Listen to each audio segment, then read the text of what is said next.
మాజీ ప్రధాని మన్మోహన్ సింగ్ చాలా సున్నితంగా కనిపించే వ్యక్తి. కానీ ఆయన నిర్ణయాలు మాత్రం చాలా కఠినంగా ఉంటాయని చెప్పాలి. ఒక లక్ష్యంతో ఏదైనా పని మొదలు పెడితే ఎన్ని ప్రలోభాలు వచ్చినా కూడా ఆయన ఆగరు.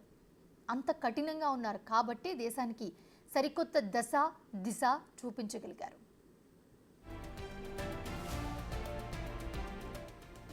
ఆర్థిక సంస్కరణలే కాకుండా పాలనాపరంగా కూడా చాలా నిర్ణయాలు తీసుకున్నారు ఆయన.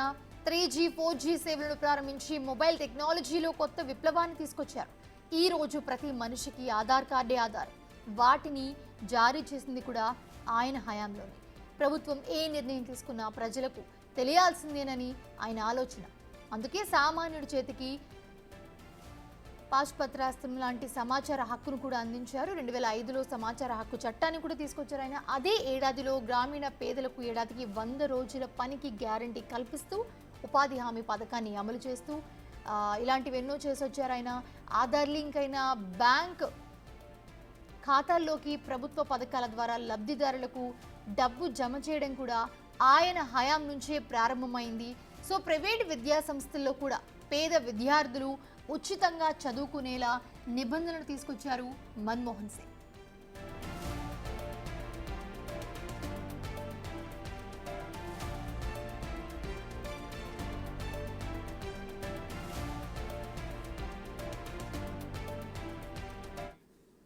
రైట్, ఇదే అంశానికి సంబంధించి మరిన్ని అప్డేట్స్ అందించడానికి ఢిల్లీ నుంచి మా ప్రతినిధి శివ జాయిన్ అవుతున్నారు.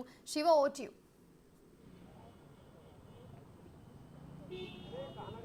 రైట్ మనుష, ఏపీ సీఎం చంద్రబాబు కొద్దిసేపటి క్రితం మన్మోహన్ సింగ్ నివాసానికి చేరుకున్నారు. మన్మోహన్ సింగ్ భౌతిక కాయానికి నివాళులు అర్పించిన అనంతరం ఆయన భార్య చరణ్ సింగ్కు పరామర్శించారు వారి కుటుంబ సభ్యులను. అలాగే వారి కుటుంబ సభ్యులతో పాటు వారి బంధువులందరూ కూడా ఇక్కడ ఉన్న నేపథ్యంలో వారందరూ కూడా పరామర్శించారు. ఇక మరి కాసేపట్లోనే బయటకు వచ్చి మీడియాతో మాట్లాడే అవకాశం అయితే కనిపిస్తుంది. నిన్న మృతి చెందిన తర్వాత వెంటనే ఆయన ట్వీట్ చేశారు. ట్వీట్ చేసి ఆయనతో ఉన్న అనుబంధం, గతంలో ఆయన ప్రధానిగా ఉన్న సందర్భంలో చంద్రబాబు ముఖ్యమంత్రిగా ఉన్నప్పుడు కేంద్ర ప్రభుత్వం నుంచి రావాల్సిన సహకారం గురించి ఇటు ప్రధానమంత్రి హోదాలో ఉన్న మన్మోహన్ సింగ్ను పలుమార్లు కలిశారు. ఆయనతో ఉన్న అనుబంధాన్ని కూడా ఆయన నిన్న ట్విట్టర్ వేదికగా సోషల్ మీడియా ద్వారా కూడా ఆయనతో పాటు ఉన్న అనుబంధాన్ని ఆయన తెలియజేశారు. ప్రజెంట్ మనం మన్మోహన్ సింగ్ నివాసం వద్దే ఉన్నాం. మరి కాసేపట్లోనే చంద్రబాబు బయటకు వచ్చే అవకాశం అయితే కనిపిస్తోంది. మనం ఈ విజువల్స్లో ఏవైతే చూస్తున్నామో ఈ లోపల ఎవరైతే పబ్లిక్ ఎవరైతే కనిపిస్తున్నారో అక్కడ మన్మోహన్ సింగ్ పార్థివ దేహానికి అక్కడ నివాళులు అర్పించిన అనంతరం ఒక్కొక్కరుగా బయటకు వస్తూ ఉన్నారు అందరూ కూడా. ఇక మరి కాసేపట్లోనే ఇటు తెలంగాణ సీఎం రేవంత్ రెడ్డి కూడా మన్మోహన్ సింగ్ నివాసానికి వచ్చే అవకాశం కనిపిస్తోంది. ప్రజెంట్ మనం లైవ్లో చూస్తున్నాం. సీఎం చంద్రబాబు నివాళులు అర్పించిన అనంతరం చంద్రబాబు బయటకు వస్తున్నారు. బయటకు ఇప్పుడు మాట్లాడే అవకాశం కూడా కనిపిస్తోంది. మాజీ ప్రధాని మన్మోహన్ సింగ్ను కలిసిన అనంతరం మనం లైవ్లో విజువల్స్లో చూస్తున్నాం. చంద్రబాబు బయటకు వస్తున్న కాన్వాయ్ విజువల్స్ మనం చూస్తున్నాం. నిన్న హైదరాబాద్ వెళ్ళిన చంద్రబాబు మళ్ళా ఈరోజు అక్కడి నుంచి బయలుదేరి ఢిల్లీ వచ్చారు. నేరుగా ఎయిర్పోర్ట్ నుంచి ఇక్కడికే చేరుకున్నారు. ఇక్కడ నుంచి మళ్ళీ జనపత్ నివాసానికి వెళ్ళి అక్కడి నుంచి నేరుగా మళ్ళీ ఎయిర్పోర్ట్కి వెళ్ళి అక్కడి నుంచి విజయవాడ వెళ్ళబోతున్నారు చంద్రబాబు. చూస్తున్నాం మనం లైవ్ విజువల్స్లో. నివాళులు అర్పించిన అనంతరం వారి కుటుంబ సభ్యులతో పాటు నివాళులు అర్పించిన అనంతరం బయటకు వస్తున్న విజువల్స్ మనం చూస్తున్నాం. చంద్రబాబు మీడియాతో మాట్లాడతారు, చూద్దాం.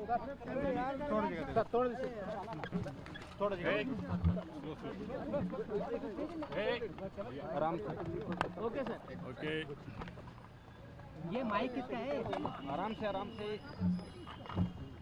सीढ़ी बंद कर अपनी. दिखे कैसे? ये मुस्पीट किसका है? हां बताओ यार. ये लो sir. Okay.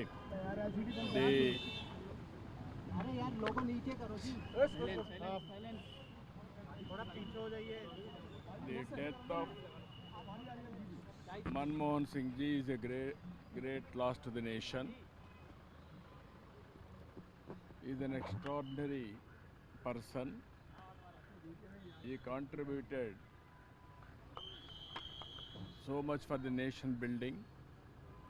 He started his career as an academician. Started as a lecturer, then reader, then professor, then economic advisor to governments. Then he became a bureaucrat, secretary, and also he became RBI governor and deputy chairman, planning commission, UGC chairman. All these academic institutions he held very efficiently. Then finally he became finance minister and also prime minister of this great country. He brought so many reforms during the time. Everybody is aware economic reforms. That is the direction he has given for this great nation. Apart from that, as prime minister, he created excellent public policies. Right to information, right to employment, that is NREGA, and also right to education, and also Aadhaar. These are all the landmark public policies he created, which are all useful either today and tomorrow also. Again, the loss for the country is huge, sometimes destiny. What all he initiated and he achieved, all these things you remember, they are going to get big gains for future generation. Future generation has to keep this ideology and take this country forward. Thank you. ఈరోజు మన్మోహన్ సింగ్ గారి మరణం చాలా బాధాకరం. ఈరోజు మనం చూసి దేశానికే తీరని నష్టం. ఒక వ్యక్తి జీవితకాలంలో అచంచలమైన విశ్వాసంతో ఏ విధంగా ముందుకు పోతారో ఆయన ఒక నిదర్శనం. ఆయన ఒక బాగా చదువుకొని కష్టపడి చదువుకున్న తర్వాత లెక్చరర్గా ప్రారంభించి రీడర్ అయి తర్వాత ప్రొఫెసర్ అయి అక్కడి నుంచి ఎకనామిక్ అడ్వైజర్గా ఎదిగి డిపార్ట్మెంట్లో ఎకనామిక్ అడ్వైజర్గా పనిచేస్తూనే ఆ తర్వాత మనం చూస్తే ఆయన ఆర్బీఐ గవర్నర్ కావడం, అదేవిధంగా డిప్యూటీ చైర్మన్ ప్లానింగ్ బోర్డు కావడం, యూజీసీ చైర్మన్ కావడం, ఇలాంటి అనేకమైనటువంటి ఉన్నతమైన పదవులు, అది పబ్లిక్ పాలసీ విషయంలో కావచ్చు, లేకుంటే ఎకనామిక్ పాలసీస్ కావచ్చు, ఇవన్నీ కూడా ఇన్వాల్వ్ అయ్యి ఫైనాన్స్ మినిస్టర్ అయ్యాడు. ఫైనాన్స్ మినిస్టర్ అయినప్పుడు ఈ దేశంలో కొంత ఆర్థిక పరిస్థితి అందరూ చూశారు. ఆ రోజు మనకు కావాల్సినటువంటి ఇంపోర్ట్ చేసుకోవాలంటే ఫారిన్ ఎక్స్చేంజ్ లేని పరిస్థితిలో ఎకనామిక్ రిఫార్మ్స్ తీసుకొచ్చారు. ఒక దిశ నిర్దేశించారు. అదే కాకుండా దేశానికి దూరదృష్టితో ఎకనామిక్ రిఫార్మ్స్ తీసుకొచ్చి దానివల్ల ఈరోజు మనందరం మాట్లాడుకునే భారతదేశం గ్రేట్ నేషన్ అవుతుందంటే ఆ రోజు ఆయన తీసుకున్న రిఫార్మ్స్. ఆయన ప్రధానమంత్రిగా మీరు చూస్తే అతి ముఖ్యమైనటువంటి 4 పబ్లిక్ పాలసీ తీసుకొచ్చాడు. ఒకటి, ఆ రోజు ఆయన చేసింది ఎంప్లాయ్మెంట్ జనరేషన్ కోసం నరేగా తీసుకొచ్చారు. రైట్ టు ఇన్ఫర్మేషన్, ఈరోజు మనందరం కూడా ఇన్ఫర్మేషన్ ఏది కావాలో తీసుకుంటామంటే ఆ రోజు రైట్ టు ఇన్ఫర్మేషన్ తీసుకొచ్చారు. రైట్ టు ఎడ్యుకేషన్, కంపల్సరీగా చదువుకోవాలి, ఆ విధంగా రైట్ టు ఎడ్యుకేషన్ తీసుకొచ్చారు. ఈరోజు యుఏఐడి కింద ఆధార్ ఏదైతే అథెంటికేషన్ ఉందో అది ఎక్కడ కూడా ఏమాత్రం కూడా ప్రభుత్వం ఖర్చు పెట్టే డబ్బుల్లో ఫ్రాడ్ లేకుండా చేయగలిగారంటే అది ఒక పెద్ద అసెట్గా చేయగలిగారు. ఇలాంటి వినూత్నమైన పాలసీలు తీసుకొచ్చిన వ్యక్తి మన్మోహన్ సింగ్ గారు. ఎవరికి కూడా ఈ గౌరవం దక్కదు. ఒక అకాడమిషియన్, ఒక పాలిటీషియన్, ఒక ఎకానమిస్ట్, ఒక బ్యూరోక్రాట్, ఈ 4 కూడా సమర్థవంతంగా పనిచేసిన వ్యక్తి, రాణించిన వ్యక్తి మన్మోహన్ సింగ్ గారు. అలాంటి వ్యక్తి ఈరోజు మన దగ్గర లేకపోవడం చాలా బాధ, దేశానికి తీవ్రమైన నష్టం. కానీ ఆయన ఐడియాలజీ శాశ్వతంగా ఉంటుంది. ఆయన ప్రారంభించిన రిఫార్మ్స్ శాశ్వతంగా ఉంటాయి. ఈ రిఫార్మ్స్ని ముందుకు తీసుకుపోవాల్సిన బాధ్యత ఈ దేశ ప్రజలందరిపైన ఉంటుంది. అది తీసుకుపోతామని తెలియజేసుకుంటూ అందరికీ నమస్కారం. Thank you sir. Thank you. आगे मत जाना यार. आगे मत.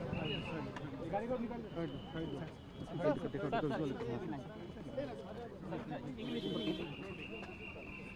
ये करो हेडरूम कर.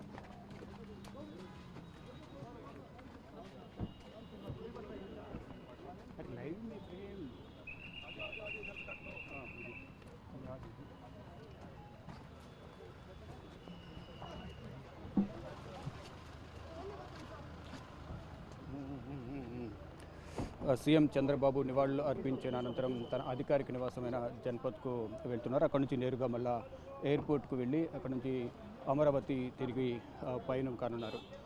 మొత్తం ప్రముఖులందరూ కూడా మాజీ ప్రధాని మన్మోహన్ సింగ్ మరణ వార్త విన్న అనంతరం అందరూ కూడా సంతాపం తెలియజేశారు.